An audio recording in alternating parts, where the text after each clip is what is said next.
Well, thank you, Chair, and good afternoon, everybody. Just a few things to say in response before we go to questions and to introduce the report itself. Firstly, obviously, this is our last meeting of this cycle, and I think we just want to say collectively, sort of pre-election, our thanks to members for the constructive challenge of the last 12 months, because it's a key part of the accountability process, and also, as we've seen in recent months, for wider support around particularly the budgetary issue. As you say, Chair, sometimes we reflect on what we haven't done, but this report, again today, reflects on some of the achievements. And we would like to still present a report in April, tries to round up the end of year analysis of what has gone well in terms of delivering the policing plan.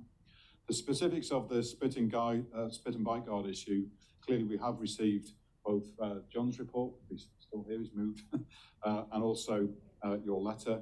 We will be making our determination later this month, and clearly when we've done that, we will be responding to the letter and writing back to you. Again, like yourself, I know Mark and Pamela were at the funeral this weekend, but we would also acknowledge the untimely death of Christopher Stelford and offer our condolences to his family, friends and colleagues.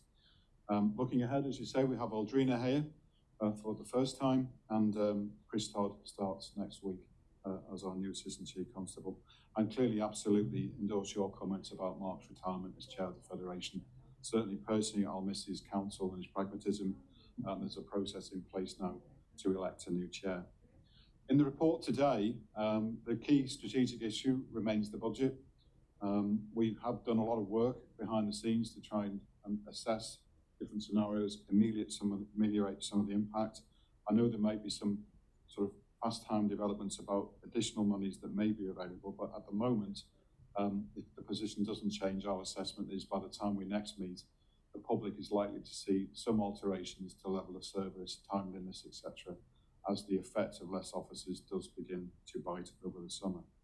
The rest of the report, as you will see, highlights a number of innovative community safety initiatives, and particularly the seizure of a large amount of drugs recently in Belfast, which brings, as the year ends, a total of £20 million of drugs taken off the streets, which is a real achievement to the teams that have been doing this under the banner of Operation Dealbreaker. Two other things to say today, Chair, if I can, before we take questions, because they're probably the two most contemporary and significant issues that face us. Firstly, in wider public relations terms, we absolutely acknowledge the significant public interest regarding the sort of ongoing coroner's inquest into the disappearance and death of Noah, and the interest that is creating.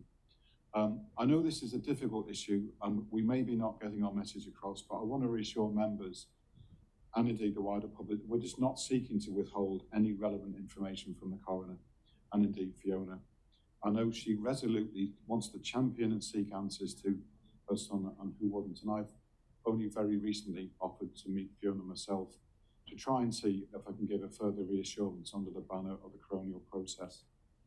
Despite the narrative, we are working constructively to manage the requests of the coroner alongside other statutory duties to consider the effect of disclosure of a small amount of detail to the inquest of sensitive information gathering tactics, or indeed the identity of witnesses and named individuals in this complex coronial process. I think it's worth restating that all of us who play different roles in this tragic case are as anxious as Noah's family and supporters to resolve matters and open the inquest as soon as possible, to bring into the public domain, probably for the first time, I guess, the results of our search for Noah and then what we've learned following his tragic death. And Mark McEwen is able to provide, I think if you allow it, Chair, at some point today, a bit more specific detail on the processes that we're going through at the moment that are attracting so much public scrutiny and questioning. In relation to other related matters, it's now in the public domain that I've requested a review of the investigatory process in relation to a matter involving Fiona and a walk to Cave Hill. She will not be expected to attend an interview on Friday, and her legal representatives have been advised accordingly. As you say, Chair, sadly today also marks the anniversary of the death of Sarah Everard, and I think an acknowledgement this is an event that's caused an existential crisis in policing right across the UK. As you say, we are pleased to have launched our statement of action on conduct and standards.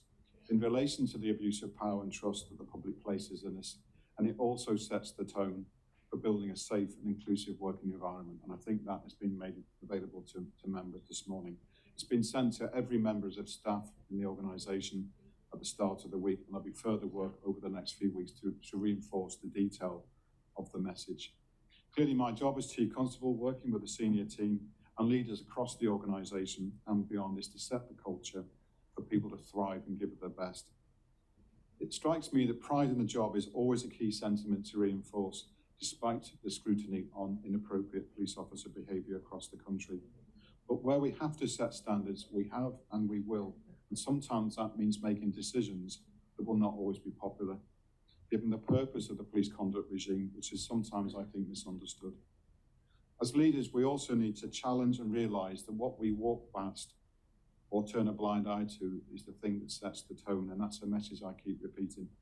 So we will live our values of careless and act as we face down some uncomfortable home truths and root out wrongdoers, who after all are, as you say, Chair, a small minority of the men and women that come through our door every day to give it their best and keep it safe. Like you, I'm looking forward to the Police Federation Bravery Awards today, and it reminds us actually of what a human endeavour policing is. And while sometimes we do focus efforts on things that are not what we want to see, that the bravery, courage and conviction of many of our workforce is remarkable, and we'll start to see some of the detail of that this evening. But further than that, for the moment, I sort of present the report to you and we'll take questions from members.